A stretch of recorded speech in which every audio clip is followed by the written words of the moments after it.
Once upon a time, in a land far, far away, a kingdom was prospering.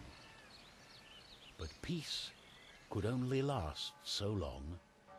The old king died. With no descendant to the throne, the kingdom fell into chaos. Lust for power blinded warriors and wizards alike. New kings emerged, only to fall the next day. But the madness of men would soon be overshadowed by a far greater evil.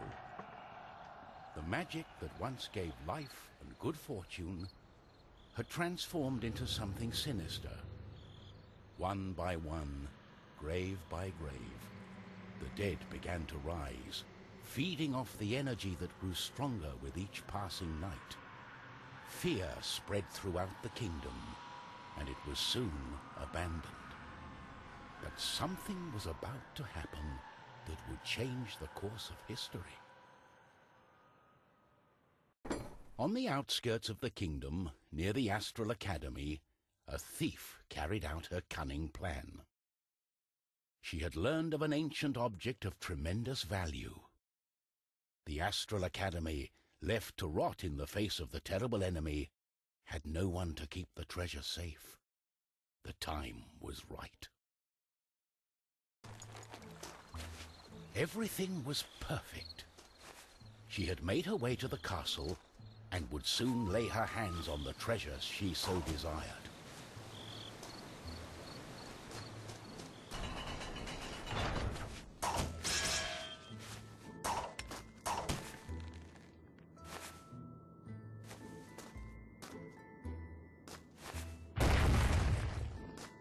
The gentle moon smiled at the thief as she made her way towards the shrine of ancient treasure. Strangely, the protective charms around the shrine allowed her to enter unharmed. I got it. As the thief lay her hand on the treasure, she had a tingling sensation. The thief would soon discover that fate had taken hold of her. Unknown to the thief, a wizard was just waking up.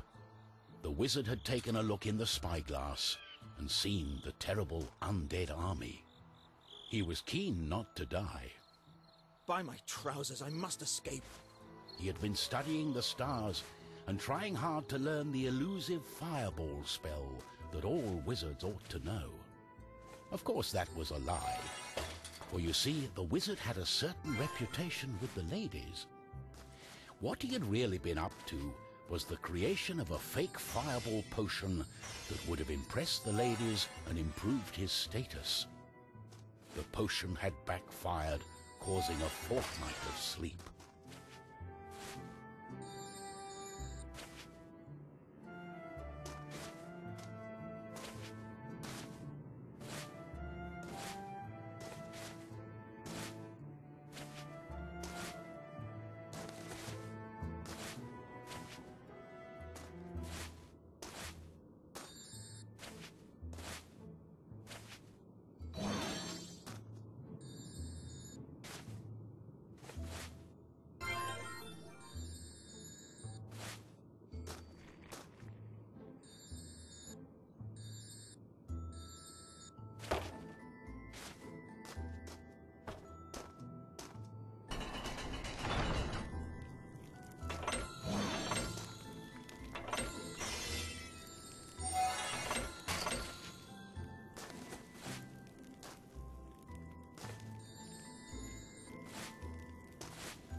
The wizard saw a glimmering light coming from the shrine. No one had been able to visit it for centuries because of the ancient magic protecting whatever lay inside.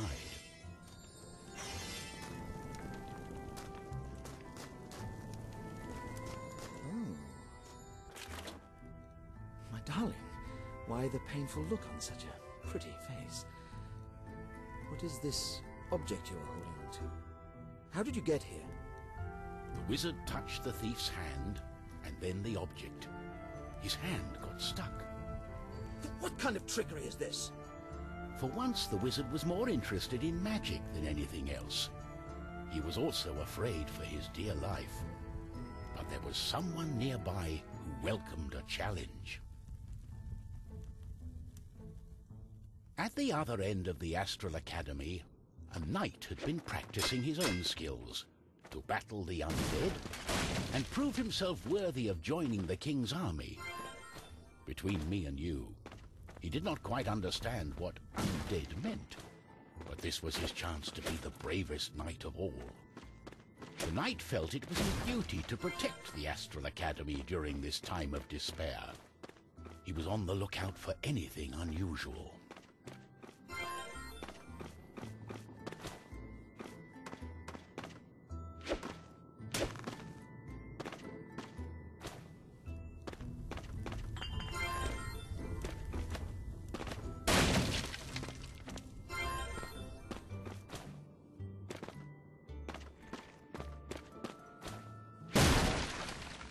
Oh, what's this? Oh, what's going on? The knight saw a faint light coming from the age-old shrine. Could there be a thief? Was this the knight's day of honor? He had sworn an oath to himself to protect the shrine and the academy. Nothing could stand in his way. What's going on? The knight joined in, taking a firm grip of the object's third side, in a way that only a mighty warrior can. Oh no, this doesn't bode well. What doesn't bode well? There was a flash of light, and the wizard, the thief, and the knight simply disappeared.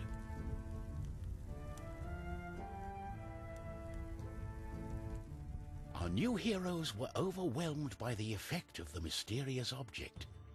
The wizard tried hard to remember everything he'd learned of the shrine and its artifact. His mind raced through ancient tales and legends. Finally, the wizard remembered.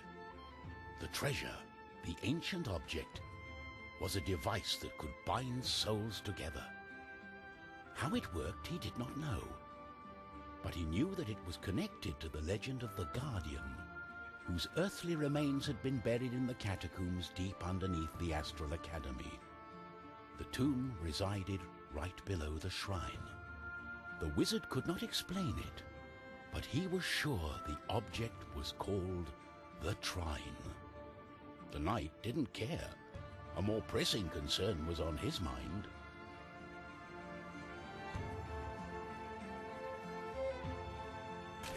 It's all her fault. We must take her into custody. She stole the king's treasure! Did you not understand a word I said? It is not treasure, it's an ancient object, the Trine. I believe it bound our souls. We are stuck together. But she... The thief remained silent. She was waiting for the right moment to escape, hopefully with the treasure and without the pair of fools. I think I know how we can use the device as we like. They don't scare me. On guard! Hey!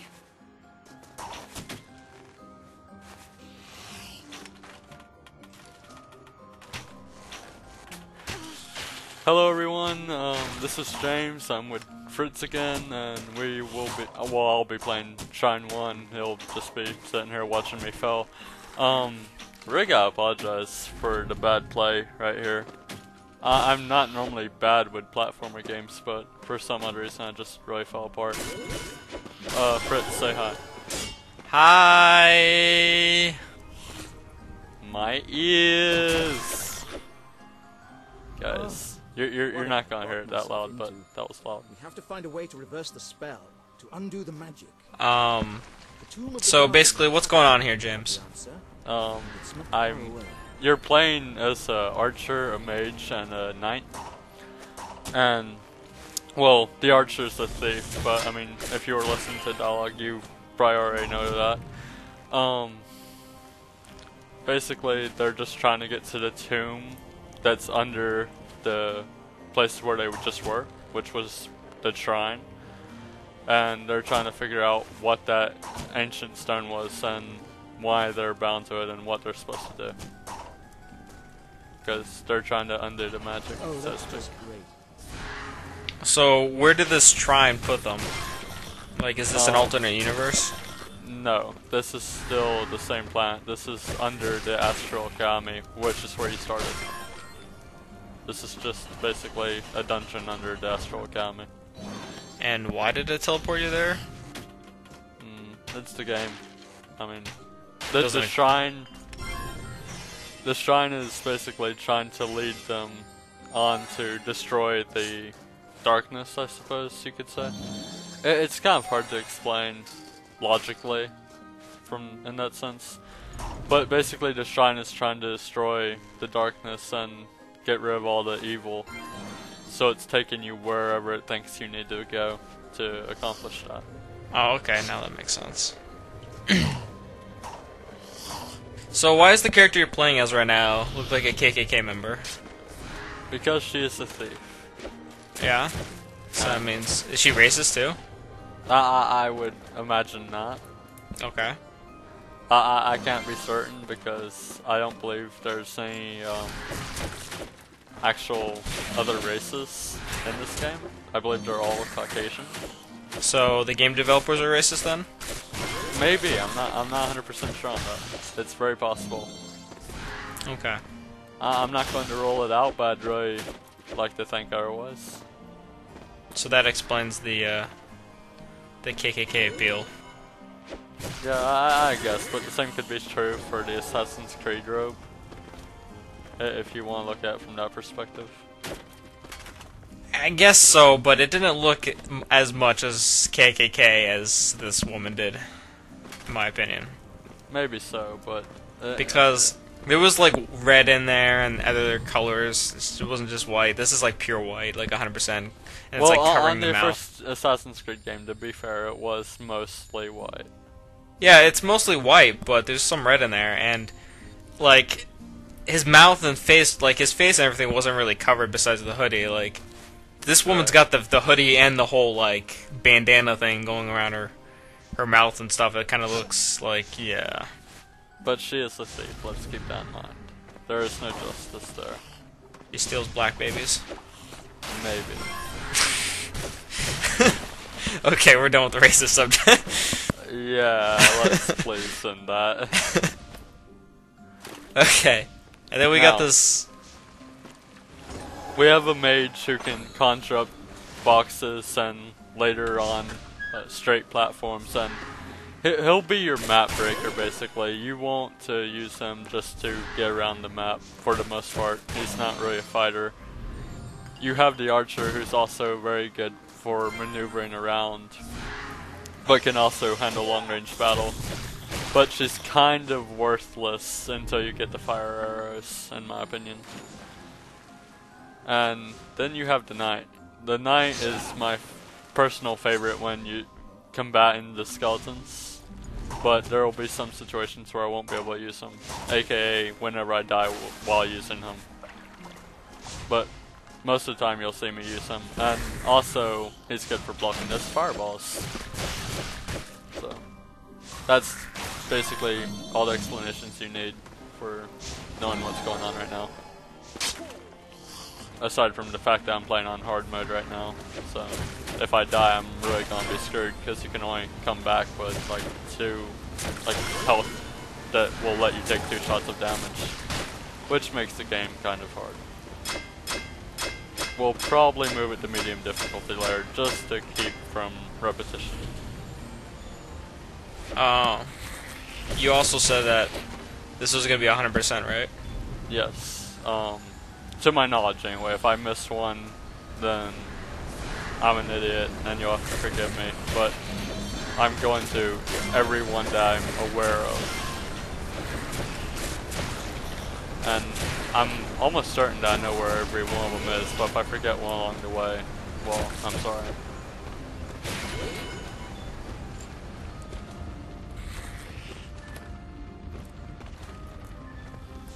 The red bar is obviously your life, right? Right, and the blue is mana? Yes. What do you use your... For the archer and knight, you don't have any use for mana right now. That will come at a later point with the fire arrows, and knight died. But for the knight, he'll have a hammer which can basically send a shockwave around the ground, and that's where his mana will be used. And for the mage, all his mana is already being used by conjuring boxes and moving objects. How'd you bring the knight back to life after he died? If you hit a checkpoint at any given point in the game, all your characters survive with a certain amount of health depending on the difficulty of the game. I see. While playing on hard mode, you revive with enough health to take 2 shots from anything. Unless it's a fireball. If you get hit with a fireball, you die in 1 shot. If you came back through a checkpoint. Si, senor. And right now my knight's dead, which is why I'm using the archer right now. I would just go in with the knight and attack rapidly and be done with this, but I can't. And you'll see me get a kill with the mage later on, because you're not completely screwed if you only have the mage, but let's just say it's a lot harder to make it rook, in my opinion. Yeah, I really like the graphics in this game. The graphics are probably the selling point of Trine. They did a really good job on it. They did. And I think I just missed an experience on the left, to be honest, on the other side of the cliff. I honestly do think that, yeah, I did, and I just saw it right then. But, unfortunately, I don't go back for it. I wasn't thinking about it, unfortunately. So you'll have to forgive me, just know that it is there, so you can go get it. It's the same way that I just got there with the wizard, so it shouldn't be any problem for anybody. And again, I'm sorry.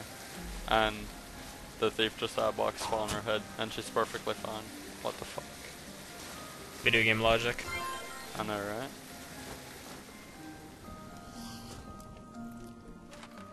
Oh, and this next part will be somewhat interesting. So, why are these random skeletons attacking you? Like, are they possessed or something, or what's going on? They were former humans. They were... I hope so. they were turned that way by the darkness after the war that happened, which is the main plot of the story, I suppose. And don't ask me what I'm doing right here. I have no idea why I did what I did. And these chests have special items to give you a power. I think you missed a chest in the beginning. I don't believe there was a chest in the start. I could be wrong, but I don't believe there was. So I thought I saw one. I've only played through this game about 4 times, so I haven't memorized every location of everything, but I don't believe there was a chest there. But, case in point, I don't think I'm terrible at... Oh, by the way, level's over. Bye, guys. Later.